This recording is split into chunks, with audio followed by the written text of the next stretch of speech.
record it to the cloud. That way, if you want to chop it up later. Very smart. And make it into social media stuff, you know? Yeah, very smart. I'll send it to Portia so you guys can chop it up if you want to too. Thank you. You're so sweet. All right, we are gonna go live now. And then I've done bold with Rob Daniel. Have you? He's pretty cool, huh? Yeah, he's actually registered in our office as an agent, but he also does the bold. We did bold online. So guys, we are live on Facebook. I know more people will be joining us here shortly. But I'm really excited about this because Bonni was one of the people that when we first started Real Estate Pet Project that I said, I really want to interview her because Bonni is known in our office and really in all of KW world as the queen of leverage. It's how she does so many things. I don't know if you guys were able to see kind of my list of Bonnie's job duties, but I don't think I could pull off half of them. And somehow she does all of this and is still constantly smiling and giddy and happy. And I don't think I've ever seen her frown. So I wanted to, I put together a whole bunch of questions so that we can get some ideas of how we can both use leverage in our business and really what are those first steps and all of that fun stuff. So Bonni, thank you so much. Thank you. This is fun. Thanks for having me. So give everybody your background a little bit. So you started in real estate what? So I attempted to get licensed in 2008. I failed the test 5 times and I got out of real estate for a year. This is Portia. This is one of my cyberbackers. I ended up working at a front desk of a real estate office, and one of the agents came in one day and they handed me a check for me to pay them for $40,000. And I was like, this is not worth it, making $10 an hour. So I put myself back into school, passed the test the first time. That was 2010. I started as a buyer specialist, did that until 13. Started taking on some listings and started building the team around 2014. The rest is history. And your team is at, we were just talking about this, like somewhere between 200 and 300 transactions every year, which for our area guys, to put it in perspective, that puts them definitely in the top 5 teams in St. Charles County all the time, probably the top 1 or 2 most years, as far as unit count. So what all are your current endeavors? Okay, so we have been number 3 in the board for 6 years. Number 1 in residential resale, right? That's how you count it. That's how you count it. 6 years running. So the biggest moneymaker and the biggest way to move forward is the real estate team. That, obviously you have expenses and things, but that's the biggest one. We also own a cyberbacker franchise because we believe in it so much. We're working on making that, more profitable, but when things start out, you got to figure out the kinks. We have Renew the Lou, which we take properties that need fixing up and bring it back to life. Essentially, we have some rentals, we have some flips. We have a couple like joint ventures with some other companies in the real estate aspect. We're just basically anything that makes money, we're willing to try. Well, and you guys are also building out a network with Finest Homes, right? So you guys have the office here, the office in Washington. Yeah, we were St. Louis Finest Homes, and then we expanded to Franklin County, which is Washington in our area, and we couldn't be Washington Finest Homes, St. Louis Finest Homes. So now we're the Finest Homes Network. Planning to go to North Carolina and Colorado here in the next couple of years, and then Lake of the Ozarks, because that's where all of us go during the summer. Which North Carolina? Are you thinking Charlotte, or are you thinking like towards the coast? Honestly, wherever David wants to go. So we'll talk about, the parts of the team, but really we have 2 that we want to make sure we support and give opportunity to. So they're both expansion partners. So wherever they want to go, we'll take them there. There you go. And Colorado is amazing. It's a very competitive market, but it's pretty darn cool. Yeah, I know nothing. I'm just here to make it happen. So where'd the queen of leverage come from? It's funny because people would come and they would ask and they'd be like, hey, what do you do here? And I'm like, I'm not sure. Let me ask Mike. They were like, well, what about this? How much do you spend on that? And I'm like, that's a really good question for Kat. They were like, well, how many transactions are you doing? And I'm like, I'm going to have to ask Katie. So I realized that essentially everything I do is leveraged to a key person who could do it better than me. Yeah. One thing I noticed is, we talk a lot about staying within our 20%, but I think you're at a point in your career where your percentage is like 5% that you do amazingly well. And then everybody else kind of does the stuff that they do well. It's pretty cool the way your team kind of works, right?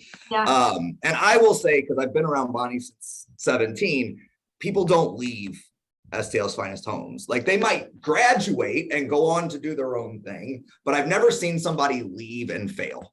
They either leave in their success or they fail because you guys have a structure that most real estate teams just don't have. Right? I mean, if you work for Bonni, you go in, you go to work every day. You go to work. They're in there right now. They're working. Hold on, I lost my lights. Let me try that again. Where'd the other one go? We're in the same office building, guys. Sometimes we have electrical and internet issues. We don't know what's happening here. The first thing I really want to talk to you about is the people leverage. Because like we said, I think the way you've built your team is pretty amazing. And the fact that everybody does their job and then it's all kind of cohesive after that. So how big is your team at this point? So we have a team of 10 in-house, and then we have 8 cyberbackers. So they're separate. So, and it's what, is it 5 buyer's agents right now? 4 buyer's agents? I actually had to write it out because it's changed a little bit. So we have myself, I'm not in production. Mike, he's my husband. He does listings as well as Eric and David. So we have 3 listing specialists, and then we have 4 buyer specialists currently. So very, very low on the agent count to be able to pull the production that we do. Absolutely. And then you have an in-house TC, right? Yep. You have Kat, who's kind of your in-house everything.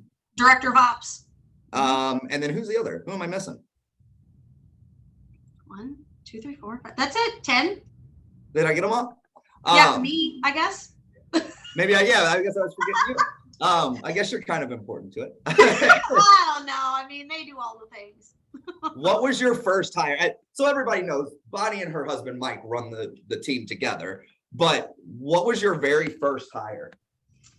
So I came on to essentially Mike's team. He was St. Louis Finest Homes, and I inherited the people that he had, and we basically had to let them go. So it just didn't work out. They were not pulling their weight. So our first actual hire that we made was Eric Macy. And one of the questions on here was, who was your best hire? It was Eric Macy. Eric Macy was 19 years old, and I just gave him a list and I said, call these people and set an appointment. He was like, okay. And he did it.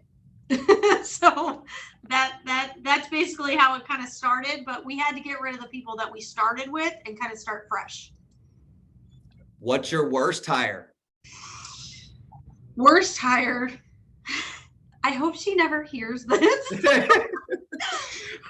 not somebody we have to know. It's okay. And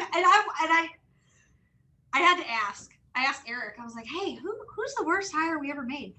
And I'm gonna have to, unfortunately, say Elise. Oh yeah. She was our listing coordinator, and I guess she didn't do the things that we thought she was doing or going to do as in timely manner as much as she could. And during COVID, she opted out, which most of our people do. They opt out. You know, they don't do real estate anymore. They return their license to the state, whatever it is. She opted out, and now she has been replaced with a cyberbacker who's doing. So how often are your team meetings within your team? Is it weekly that you guys all get together? Every Monday, 9:30. Gotcha. And so how often then do you check in with each person? Do you also do check-in with each individual person every week, every couple weeks? This is actually a really good question, guys. Quarterly. So Okay. no one ever really likes to have that conversation where it's like, hey, can I talk to you? Or hey, can we go to this room real quick?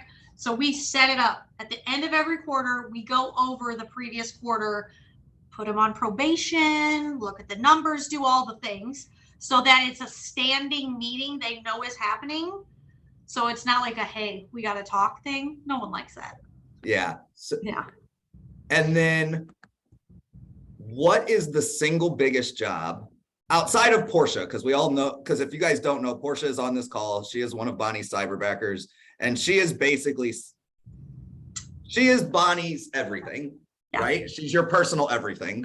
She is. So outside of Portia, what's the biggest job you think you hire out? Biggest as in terms of most important? Gives you the most time, frees up the most time for you.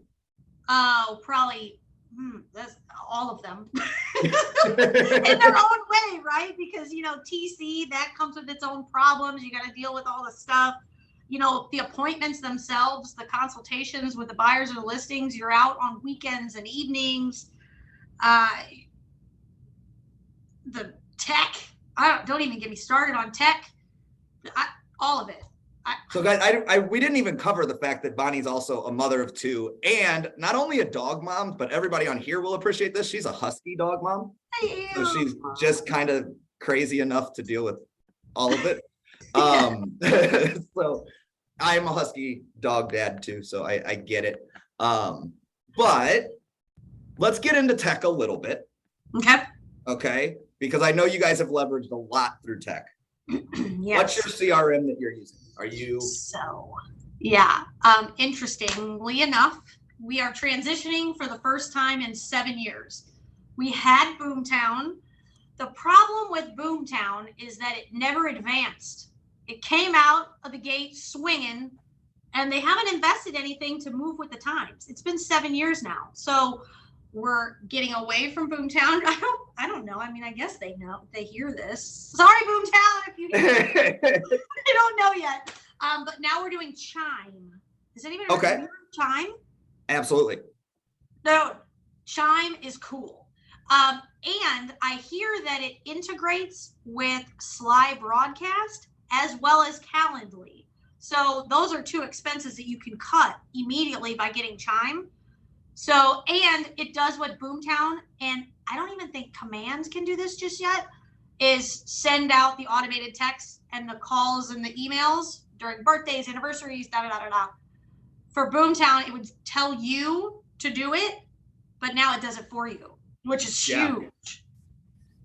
That's huge. Yeah, because it adds in, I mean, I use Follow Up Boss, right? And you have to add in Trello or something like that to do that part. So you're just removing that part. I have looked into Chime. Chime's pretty darn cool. Yeah, just like and you guys are just transitioning to it? Just transitioning. We literally got it here within the last 6 weeks. So so it's clean. We're transferring everything over, putting in, I mean, down to you guys. Kids' birthdays, if they have kids and their ages, but if they don't have kids, their dogs' gotcha days. That is huge. I'm sure you guys are doing that. Yeah, so it's literally in there. It's like happy gotcha to spot. Yeah, that's cool. You know, the dog moms and dads like that. I love that idea. I love that idea. And I also think, if I remember correctly, Chime will allow you now to do GIFs and emojis, right? In your text. Yeah, I'm pretty sure it does. Because I think that was their claim to fame like 18 months ago when they first started really pushing, was that they could do GIFs within a plan. I love that. Right. So like we have the GIF of the little dog and she winks and stuff like that. Being able to add that stuff in is pretty cool. So what are you using lead gen wise? Okay, so lead gen wise is a little tricky because everybody's using something different.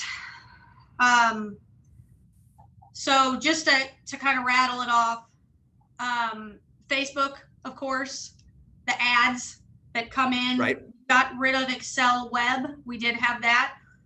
Google, batch leads, land voice. We're going to start with Vulcan.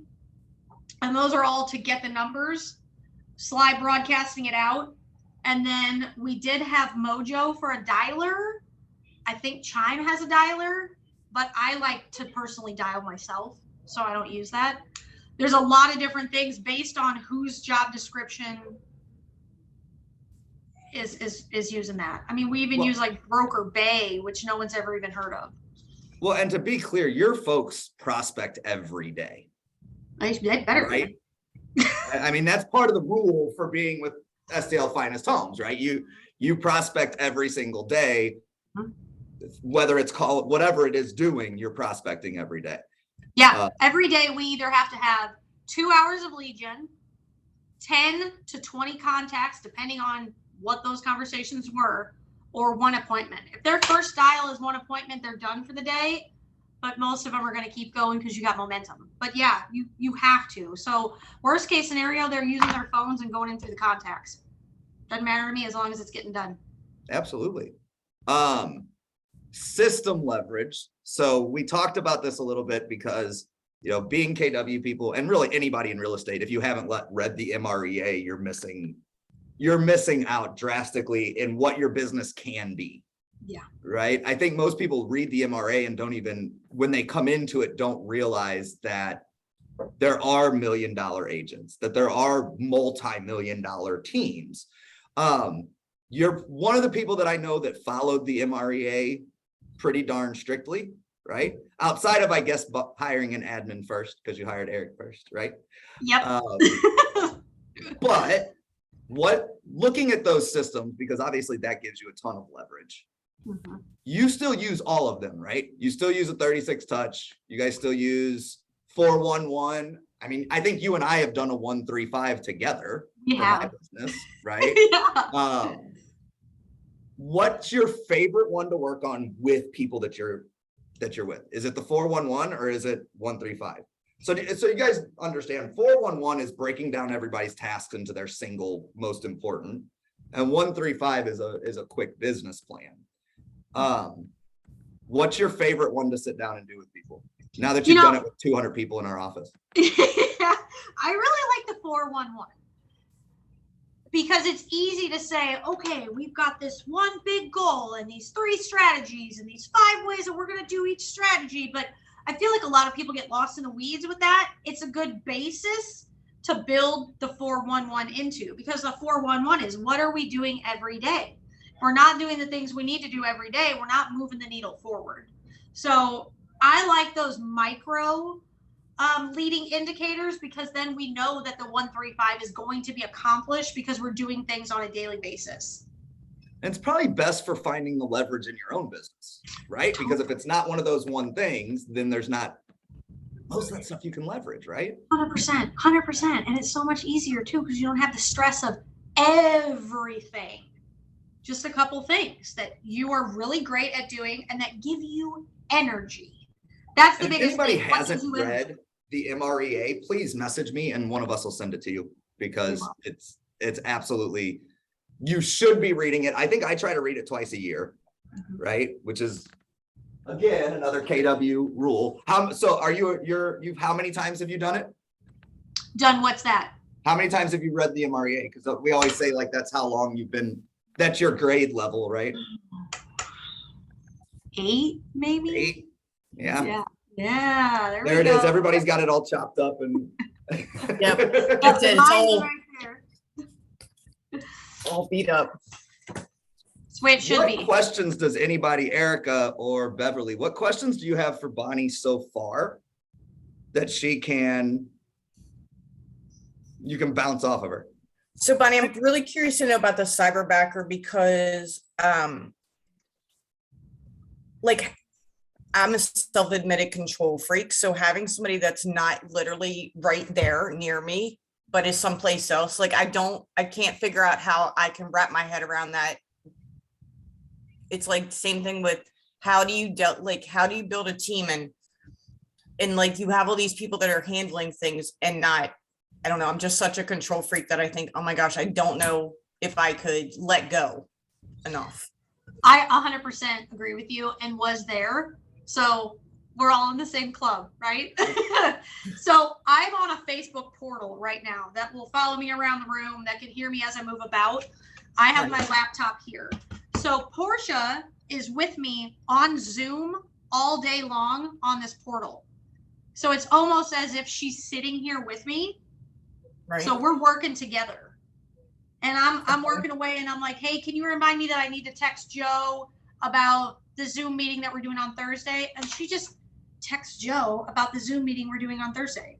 So I don't even have to think about it. You know, so just because they're not in-house doesn't mean that they can't be with you all day doing everything in the background for you while you're with them. Okay. And it probably feels like they're with you. I mean, Portia's with you more than anybody else has ever probably been, right? I think Portia knows me better than most people know me. And we looked at it today. I've only had her for 4 months, which is not that long. It seems like longer. I know. It seems like at least a year. So yeah, it's been great, you know, and then you don't have to worry about like, okay, they have to use the restroom or they got to go, you know, get lunch. She just, if we have a lag in time, she just does her thing, but she's here with me all day, every day.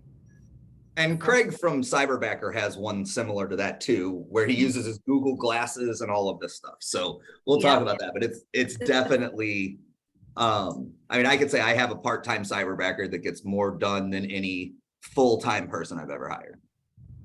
I can't wait to talk about that part of it. Yeah, because I made Bonni break down numbers on Cyberbacker because with Real Estate Pet Project, you know, everything's being built as far as the marketing side out of Cyberbacker because we've had such good success within our team and Maxine is so good at what she does that it was a logical step to say, okay, let's have Maxine train other Cyberbackers. Well, let's go into that. How long have you had Cyberbacker? Who was your first Cyberbacker and when? So we got Ian. I can't remember exactly what her name was. It was one of the two about 2 years ago, and she lasted 30 days. And at the 30-day mark, because they do 30, 60, 90 days, at the 30-day mark, we said this isn't going to work anymore. That's when we got Lynn. We've had Lynn for 2 years now. She is our ISA. Do you want me to go down the list or do you go one at a time? Well, so she's your so for everybody, she's your inside sales agent, right? So she's taking inbound leads. Mm-hmm. So she answers the phone if someone calls off of a sign, as well as when a lead comes in, she contacts them right away. Am I glitching? Can you guys see me? No, you're fine. Good. Okay, just making sure.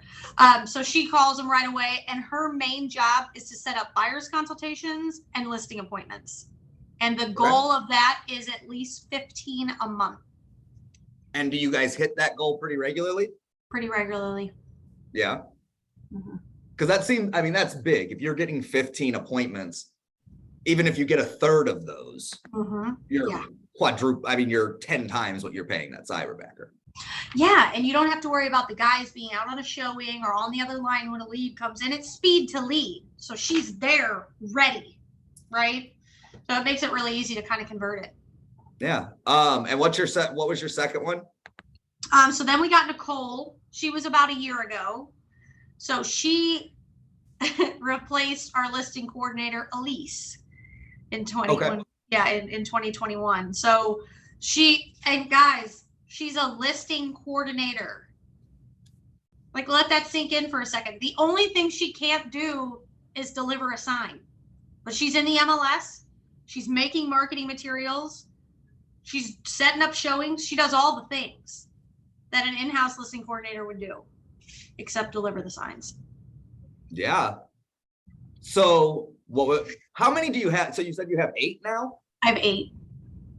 And all together job duties that they take up. I know I asked you to get this list and I know it's incredibly long. It is. So this is funny. Lynn, 2 years. She works 11 a.m. to 7 p.m. Wednesday through Sunday. She's an inside sales associate. We have Nicole, who's a listing coordinator. She works 9 to 4, Monday through Friday. We've had her for a year. I've had Portia for 4 months. Right now, she's 8:30 a.m. to 4:30 p.m. She does everything for me, guys. The executive assistant, do everything, order me lunch, tell me to drink water, all the things. We've had Mary for 2 months.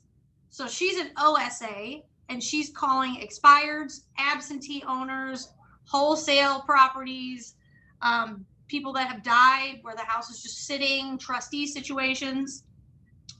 She's 11 to 7 as well, 11 a.m. to 7 p.m. And we just got Ruby. She's 8 a.m. to 5 p.m. I do not pay for her, but she is a cyber recruiter. So she's calling agents so that we can retain talent or recruit talent, but I do not pay for her. And then I have 3 that are part of the franchise that I've had for 5 months, 1 year, and 10 months. And they call on people that want business evaluations and they set them up so they can get cyberbacker clients.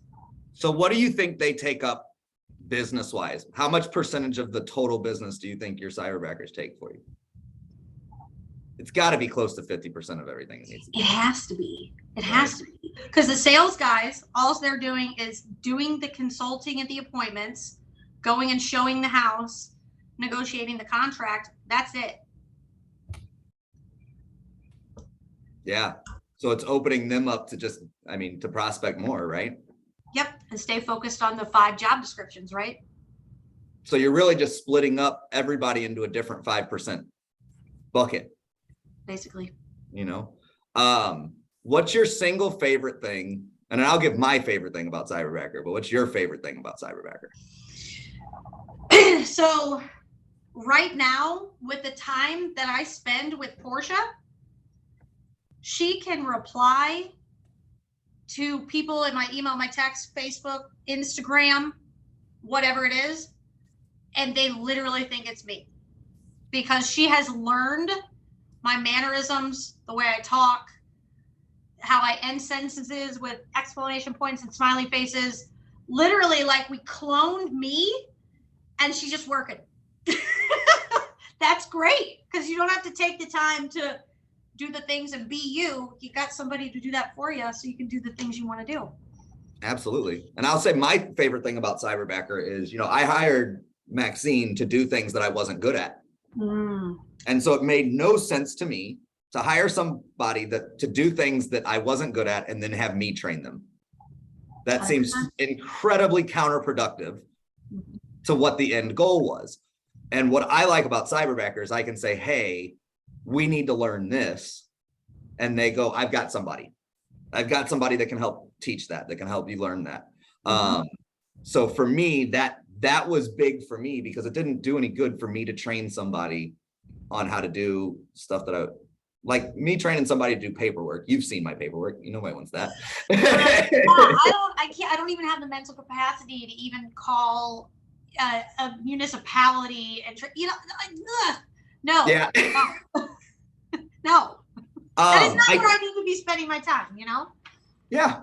And I did want to talk a little bit because obviously with Real Estate Pet Project, we have a very clear cause. And I've always thought it's cool what Craig and all of them at Cyberbacker are trying to do from a cause standpoint. So, I mean, they have profit share within their business. They pay very well for folks in the Philippines, right? And I know he said his goal was to change the way people live, which I just think is cool. You know, we talk a lot about building your business around your cause. And I think watching what Craig has done at Cyberbacker is a good example for everybody. Yeah, you know? He's changing lives. I actually pulled the numbers, and some cyberbackers are paid more than chemical engineers in the Philippines. Wow. So a nurse in the Philippines gets paid $1.25 an hour. And the average, and I'm sure there's some differentiations here in terms of, you know, cuts and things, but the average cyberbacker gets around 4 to 6, I'm pretty sure. So that's massive. Yeah. And it's neat because you have a bunch of people who are very eager to work and to get things done. And I mean, I know with Maxine, she's always asking me, what more can I do? Which I don't know that I've ever had somebody that worked for me in any of my companies that ever came and said, what more can I do? No. You know, I have this hour. What do you want me to do with it? Most people go, I'm just going to take my hour break and sit back. Can I give them the math? Yes, please give them the math of how much you're. So this is one of the homework studies that Bonni did for us. It's mind blowing. So I don't pay personally for one. So this is for 7 of them. So in a year, to have 8 cyberbackers, the cost is $106,800. Okay, this seems like a lot. So if you break it down and average it out, that's about $13,000 a year. Who is paying their assistant $13,000 a year? You're not. That's just crazy. There's no way. So that breaks down to about $6.42 an hour. Who would work for $6.42 an hour in the United States when McDonald's across the way is paying 15? It's not going to happen. Plus, you've got the payroll taxes. You've got potentially the matching if you offer all that. So here's where it gets interesting. I hope no one hears this and gets offended. I have 2 in-house admin. The cost of them is about 90 grand a year. Okay. So 106 minus 90, that gives me more than, it basically gives me 1.5 cyberbackers in the difference that I could pay. So I could have another one to take me to 9. And here's the thing. Neither one of my admins are here today. All of your cyberbackers are. All of my cyberbackers have checked into work. They're working, and my in-house admins are not here today. So Bonnie, can I ask a question? Yeah. Your ISA is a cyberbacker? Yes. We did have 2 in-house, and it did not work. They were sick. Their car broke down. They needed a personal day. They were having a bad day. They couldn't make the calls. We took it away from in-house, and now we have the cyberbackers doing it. Okay, where do you find your cyberbackers at? Like, because there's so many companies that reach out constantly, LinkedIn, Facebook Messenger, looking for virtual assistant kind of thing, to make sure you're getting ones that are quality, I guess. Yeah, so I reach out to Renan, who works for Cyberbacker. He's the business evaluation. I'm sorry, I missed that. What's his name? Renan. So Cyberbacker is a company in itself. So you have VAs, a bunch of different VA companies. Right. But Cyberbacker was started by a real estate agent. It was made to help real estate agents. I know they do a whole bunch of different industries now, but originally that's what it was. It was basically Craig taking what all of his people did, teaching other people to do it, and then allowing those people to then teach more and more and more. Because what are there now? Do you know, Portia? Do you know how many cyberbackers there are now? It's like 10,000 or something. It's a lot. It's a lot. And go ahead. Yeah, I think more than 10,000. I think so. That's just crazy. The amount of applications that they get on a monthly basis is astronomical, and they take a very, very small percentage based on kind of a personality assessment that they take and their background, how long they've worked at jobs, colleges, stuff like that. So they're very picky with it. I just reach out and I say, hey, I want to do X, Y, Z in a job description. They find some people for me, some candidates. I interview them, and then they train them. Once their training's done, we get started. Yeah, so you usually interview 3 to 6 that they'll bring on. If none of those work for you, they go on and bring you another 3 to 6 that they think might work. And then I think it's 2 to 3 weeks after you bring them on that they train, and then they come train with you. I will say, I didn't expect Maxine to be who she was, like a throw-in, like, oh, this person's not showing up, so we're going to throw this person in. And she's been a game changer for Real Estate Pet Project because she handles everything. All the consistency is what she does for me, right? Everybody who's been on any call with me knows I come up with a lot of ideas. The problem is keeping them going. If I give it to Maxine, I don't have to worry about it. She keeps it going. Same. Yeah, Erica. As a newbie, what do you guys think, Bonnie and Joe? What do you guys think, like, as a newbie who's on her 4th transaction, what, if I hire anybody or get some kind of part-time help, what would be the best help to get? Do you have an I opinion? would say I would hire an outside TC company immediately. Even if not necessarily hiring somebody to be a TC, but find a TC company that you can pay a few $100s to take care of the transaction management. That's what I still do with my team. I work with an agent that she built her own transaction management company. She's great. So that's just who I have always stayed with. And that piece takes so much, not only work off, but worry. I don't worry about contingency dates. Jamie's going to check that a week ahead, give me warning and no. So from a mental, I guess, capacity standpoint, she takes a lot of that away so that I don't have to worry. That would be if it was me in a small position like that. And when you're in your first couple transactions, I would hire a TC. I have agent friends in our office. Bobby Peterson has never done a transaction himself. He's been an agent since 17, never done a transaction all the way through himself. If you asked him to write a contract, he would not do it. You know, our current brokerage actually provides one. Like, we kind of have to go with one, and we pay her $500. And I see exactly what you're talking about. She's saving my ass, like literally on every transaction. So that's awesome. So in that case, what would be the second most important that I could get help from? Ooh, what do you think, Bonnie? So what I would do is I would package them together. I would get a cyberbacker that does TC work as well as marketing. So, and working with your database, because a TC is going to check boxes, right?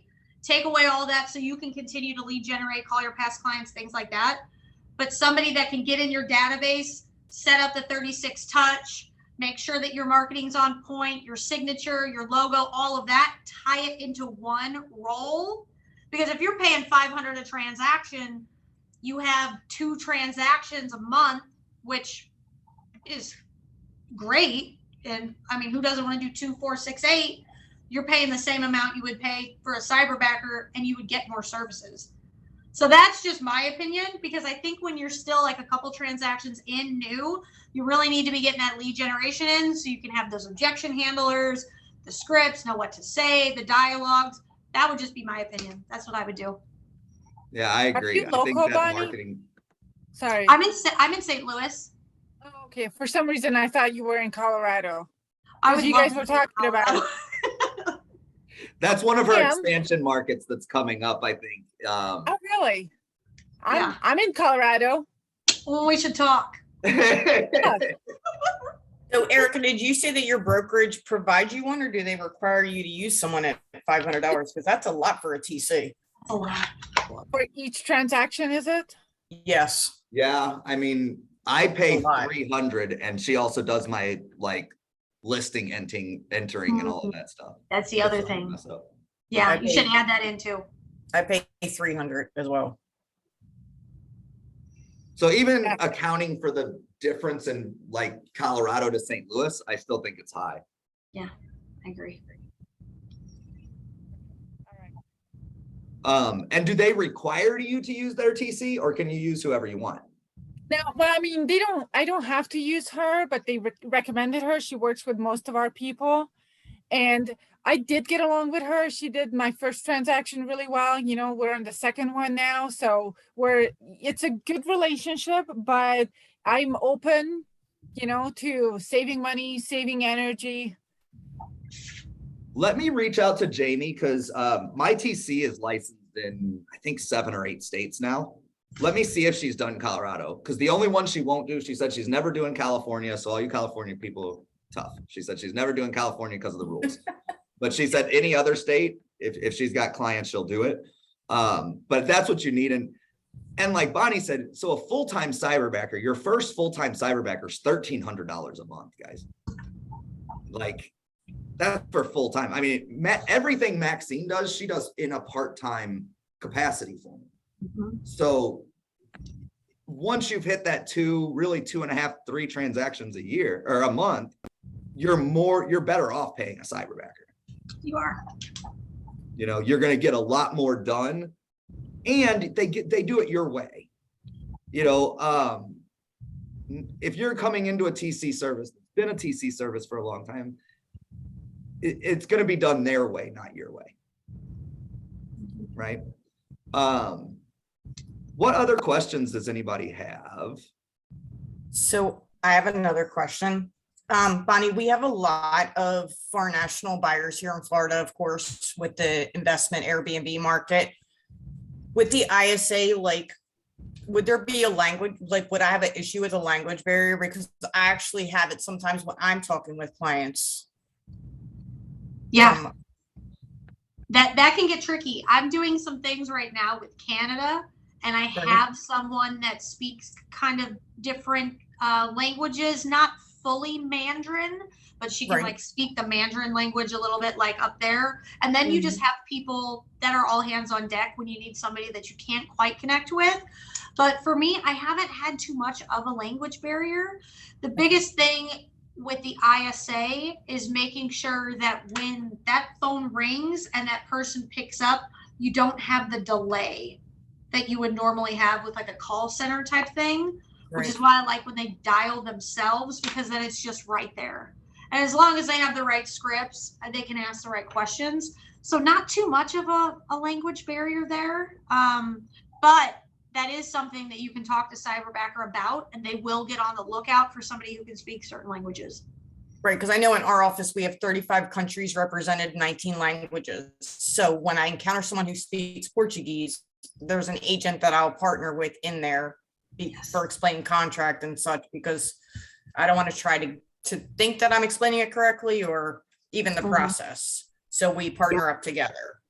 There's also a book, if I can find it at my house, that comes from my mom's old company that's called Handling Foreign Accents. And it's done by Telephone Doctor, and it just walks you through, when you're on the phone, how to handle those situations respectfully. And a lot of times, this is what I've realized, and I've noticed from being on the phone as much as I have, is most of the time the person on the other end understands you. You don't understand them. Yes.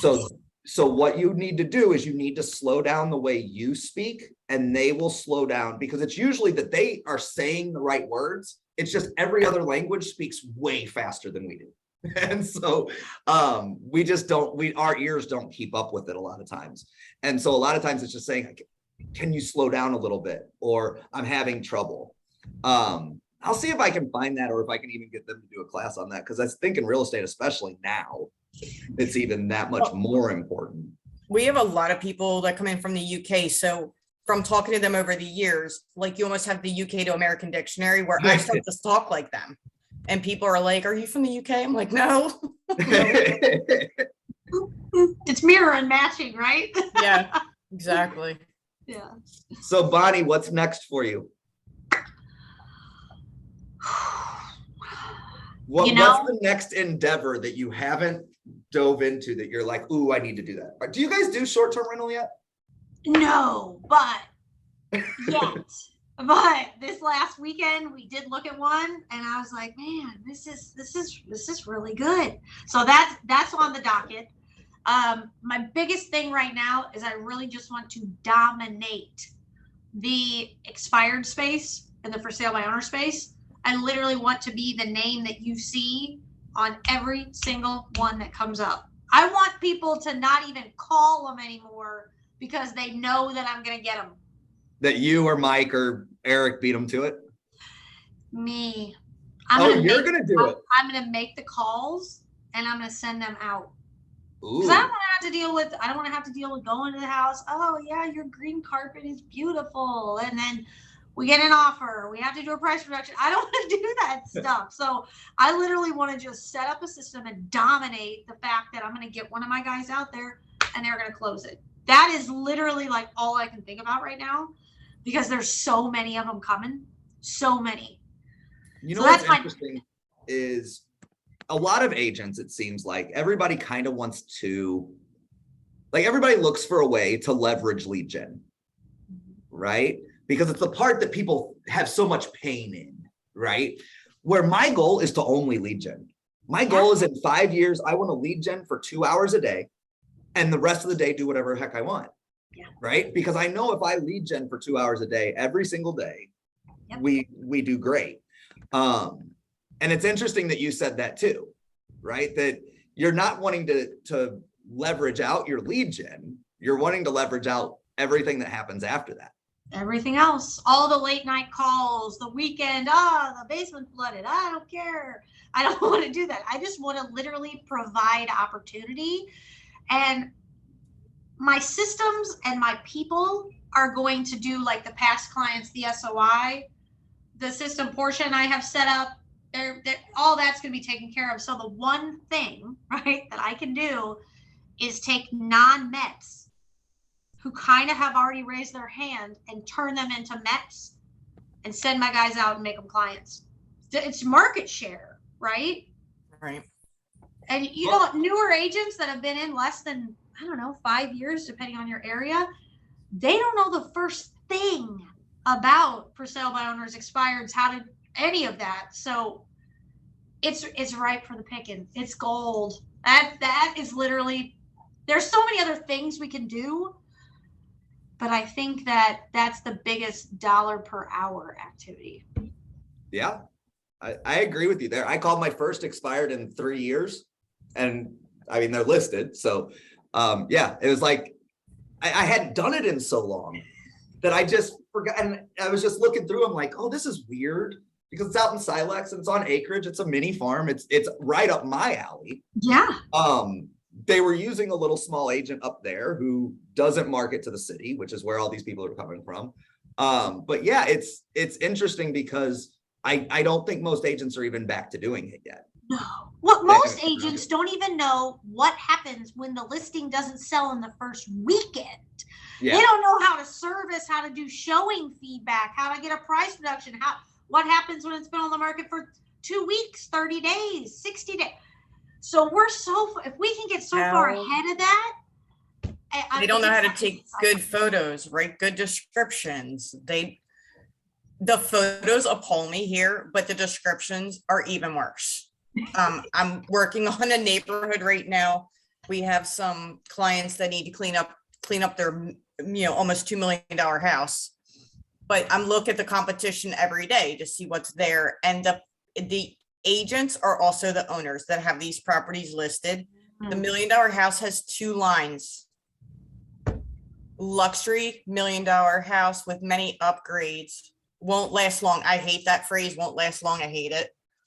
Right. It's on every house that's been on the market for 45 days. Because they don't go back and fix it. They don't think, oh, I said that it won't last long, or, and it's like 60 days in and you're like, I'm pretty sure. And then it's like, well, what's wrong with it if it wasn't supposed to last long? So they're not even thinking.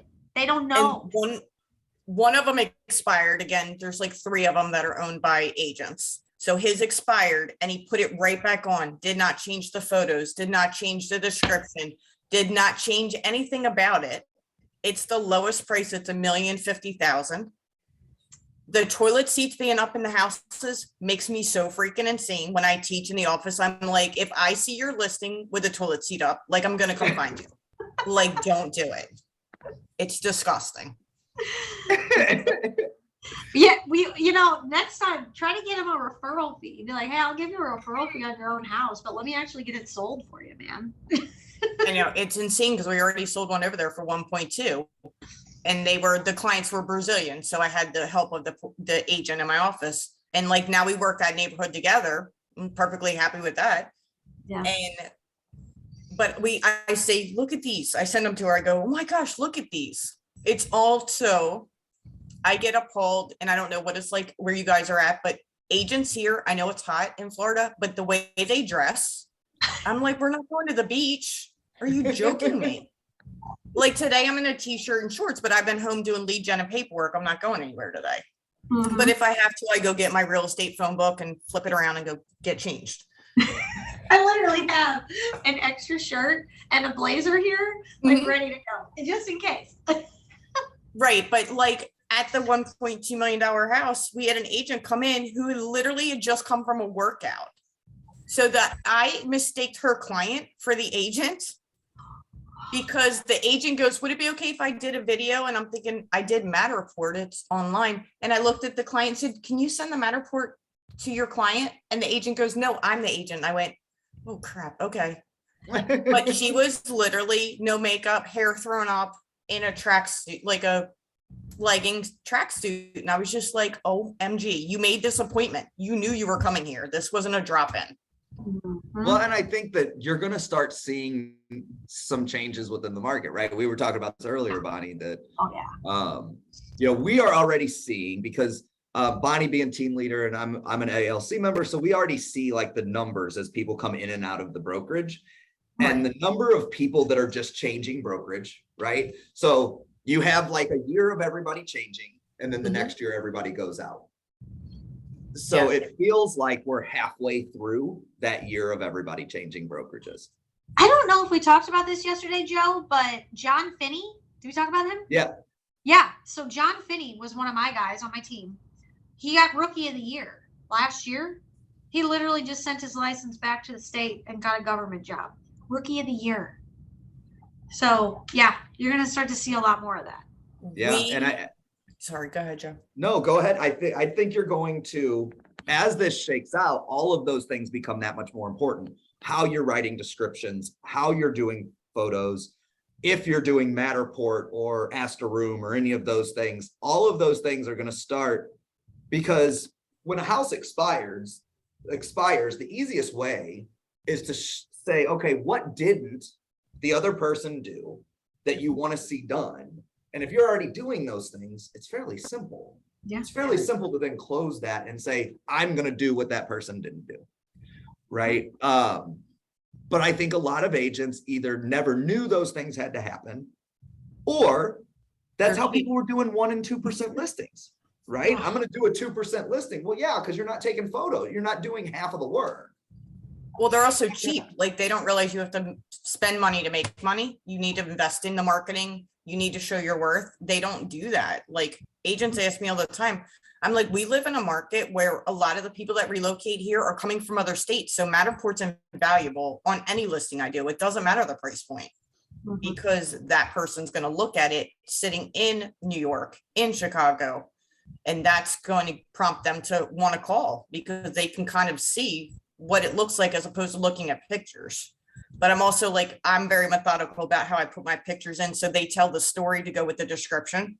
It takes me a while to write my descriptions. Well, and descriptions, those are types of things that cyberbackers can do for you too. Because do you remember what the book is, Bonnie, that tells you like how, or I don't know if it was a book or article. And something. I know what you're talking about because my team leader talks about it all the time. Yeah, it tells you how to write a description so that you hit all of the disc profiles. Yes. Do you remember what I'm talking? I don't know where to find it, but I remember reading it when I first started. Did you see Portia just backed up? She just backed up like this. She's looking. For right now. Did you see that in action? She's like, I will find it. But yeah, I think if you could get your cyberbacker that information, they could absolutely take over that stuff for you, so that you don't have to worry about it. And I can tell you, I mean, from a graphic standpoint, Maxine's far better at that stuff than I'm ever going to be. Oh, I'm not good at the creative stuff either. Like, I'm an analytics. So when you ask me to create something, social post something, Command, I'm like, this takes way too much work. Command and I are not friends. Well, and we're using, keep in mind that what we're doing with building out the marketing side through Cyberbacker is we're allowing the rescues to use that too. So all of the pieces that we're building out, the rescues get to use those cyberbackers to leverage what they're doing. Because I know at least the rescue that I work with spends about 5 times the amount of time they should on marketing. And it's not near as good as what Max can do. It's just not, right? It's not their cup of tea. And so if we can take that off the plate, now they have their time to focus on building their rescue, on building corporate relationships and doing all the things that have to happen in order to grow and fund a rescue, right? Because if you can't take rescue people and ask them to be marketing people, it doesn't work, right? It's just the same as if you take a salesperson and try to make them a transaction coordinator. Yeah, not going to happen. And if it's going to happen, it's going to take so much time to get that thing to the closing table that you're not going to have any business afterwards. That's me right there. I'm a salesperson. I am not a paper pusher. No way. No way. What's next? I know we talked a little bit, but what's next for Finest Homes Network? North Carolina, Colorado, and what else? You know, maybe yeah. You know, it's funny. We just had a team meeting and the featured speaker was doing VRBOs in Florida. I would love to be able to do that. I think the VRBO game is good. Yeah. Really, just to be frank with you guys, I don't think the market is going to crash, but I think that we are going to see a dip, a shift. And I'm kind of I've liquidated a bunch of my properties. I only have 3 rentals down from 8 or 9. I'm kind of holding on just so I can grab opportunity as it comes. I don't know exactly what that's going to look like. If it's going to be expanding VRBOs, buying businesses, mergers with other teams, acquisitions of indie brokerages. I don't know yet, but I want to have the money so that I don't have to scramble. So it's kind of exciting because I don't really know yet, but I'm going to be ready. Bonnie. You know, What else should we know about leverage in general? so one of the questions is if you can tell an agent looking for leverage to do one thing today, what I would say is have a job description. And if you don't know what that job description is, set a timer for, it's going to be intensive, but set a timer for every 5 minutes on your phone and write down every 5 minutes what you did in a day. And then at the end of the day, take that list and highlight things that you would like to give up, that you should give up, and that you could give up. So you want to do a give up list. And just based on your day, do it for a week. That's going to create you a job description. Number 2, you have to trust your cyberbacker. You have to let go of the reins, as hard as it is, and you just have to trust. There's going to be mistakes. No big deal. We all make mistakes. But the more you trust, the more you allow them, if it's a cyberbacker or somebody in-house, most of mine are cyberbackers, to kind of figure out exactly how you want it done. And then you don't even have to worry about it anymore.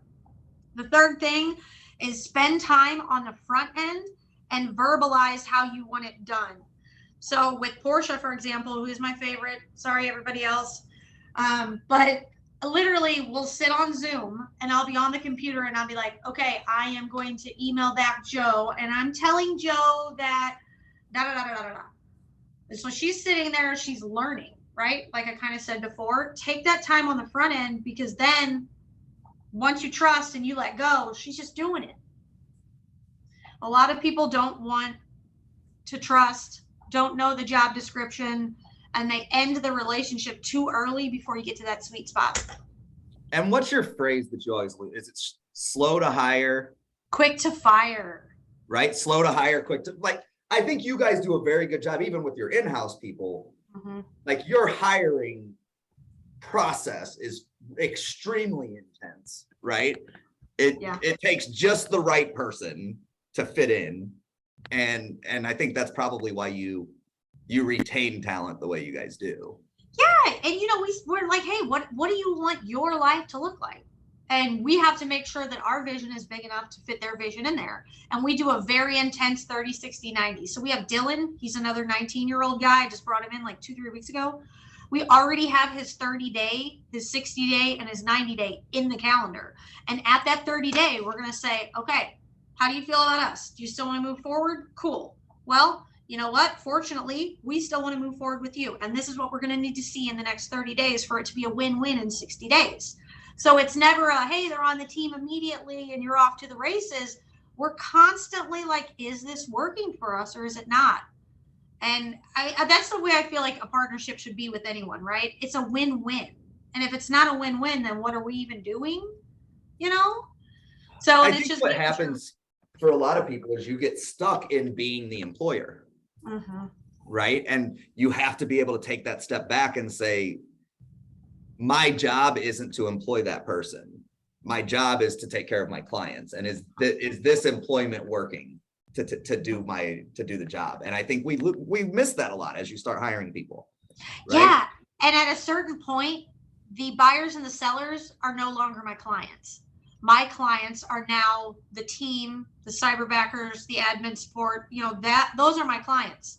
So if they're not happy and we've got a hole here that we haven't fixed, or whatever it may be, then I'm going to get that job back. And I don't want that job back. So it's either I'm expecting too much, they're not showing up like they should, or they're not the right fit. Or maybe we need to work together to fix something, but I don't want the job back. Yeah. I think one of my favorite phrases that you use a lot too is the building. What is it? You got to build a world big enough that their world fits in. 100%. And that was the Right. thing. Like David wanted to expand to Washington. Did I want to go down to Washington? Washington is a town of about what, maybe 25,000 people. It's a very small kind of quaint bedroom community by us that does like Airbnbs and stuff like that. Yeah. And you know, you have to basically take a Zofran to drive down there because it's like, you're sick, for God's sakes. I don't want to go down there, but David wanted to go down there. So it's like, okay, if my vision's not big enough, he's going to expand down there with someone else. So we're going to make it happen. So that's the biggest thing, is making sure that what they want, they can get inside of your world. And that goes for the salespeople as well as the admins. I think that's everything. Holy cow. Yeah, absolutely. When you were going over the set the timer for every 5 minutes, I was trying to write everything down. Again, can you go through the list of how I divide up the job description? Yeah. So I would say every 5 minutes, what did you do in the last 5 minutes? And then at the end of the day, take that list and say, okay, this is something I don't want to do anymore. It doesn't give me energy. This is something that if I could give it up, I would give it up because I don't really need to do it. Or, you know, if I could lose control enough to give this up, then I would gain more time. Whatever those things are, Right. just highlight those, and that builds the give up list, the job description for the support you want to bring in. Instead of being like, well, you know, they could check my emails, or they could, you know, respond to my Instagram, or, you know, you just take what you're doing on a daily basis and figure out, how am I going to free up my time? What can I give up that I don't need to be doing? Have you ever seen the 4 quadrants, Beverly, where it's like, here's the things that I'm not good at, that I don't like doing. Here's the things that I like doing, but I'm not good at. Here's the things that I like doing and I'm good at. And here's the things that I don't like doing, but I'm good at. And so what you do is, the first one you take away is I'm not good at and I don't like doing. The second one you take away, and this is the hard one, is the one that I like doing that I'm not good at. Okay. And that's the hardest one to take away from yourself.